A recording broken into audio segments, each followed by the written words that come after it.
On the Mexico or United States border, Django, wearing a Union uniform and dragging a coffin, witnesses Mexican bandits tying a prostitute, Maria, to a bridge and whipping her.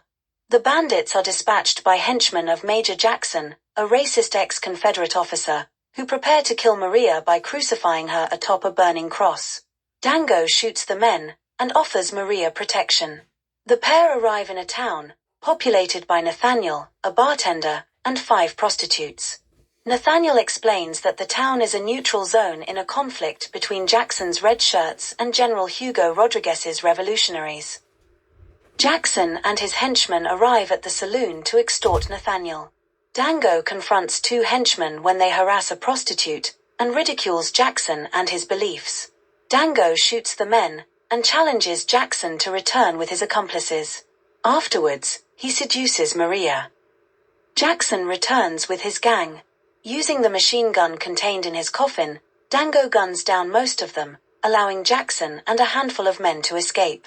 While helping Nathaniel bury the corpses, Django visits the grave of Mercedes Zarro, his former lover who was killed by Jackson. Hugo and his revolutionaries arrive and capture Jackson's spy, brother Jonathan. As punishment, Hugo cuts off Jonathan's ear, forces him to eat it, and shoots him. Later, Django proposes to Hugo, who he had once saved in prison, that they steal Jackson's gold from the Mexican Army's Fort Chiriba. Nathaniel, under the guise of bringing prostitutes for the soldiers, drives a horse cart containing Django, Hugo, and 4 revolutionaries, 2 of whom are named Miguel and Ricardo, into the fort, allowing them to massacre many of the soldiers. Miguel uses Django's machine gun, while Django, Hugo, and Ricardo fight their way to the gold. As Django and the revolutionaries escape, Jackson gives chase, but is forced to stop when the thieves reach American territory. Django asks for his share of the gold, but Hugo, wanting to use it to fund his attacks on the Mexican government, promises to pay Django once he is in power. When Ricardo tries to rape Maria during the post-heist party, Django kills him. Hugo allows Django to spend the night with Maria, but he chooses another prostitute.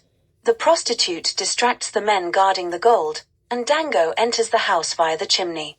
Stealing the gold in his coffin and activating his machine gun as a diversion, Django loads the coffin onto a wagon.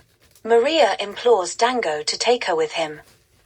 Arriving at the bridge where they first met, Django tells Maria that they should part ways, but Maria begs him to abandon the gold so they can start a new life together. When Maria's rifle misfires, the coffin falls into the quicksand below. Django nearly drowns when he tries to recover the gold, and Maria is wounded by Hugo's men while trying to save him. Miguel crushes Django's hands as punishment for being a thief, and Hugo's gang leave for Mexico. Upon arrival, the revolutionaries are massacred by Jackson and the army. Django and Maria return to the saloon, finding only Nathaniel there, and Django tells them he must kill Jackson to prevent further bloodshed. Jackson learns that Django is waiting for him at Tombstone Cemetery and kills Nathaniel.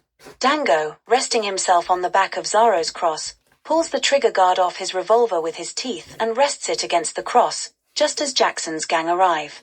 Believing Django is praying, but cannot make the sign of the cross with his mutilated hands, Jackson mockingly shoots the corners of Zarro's cross.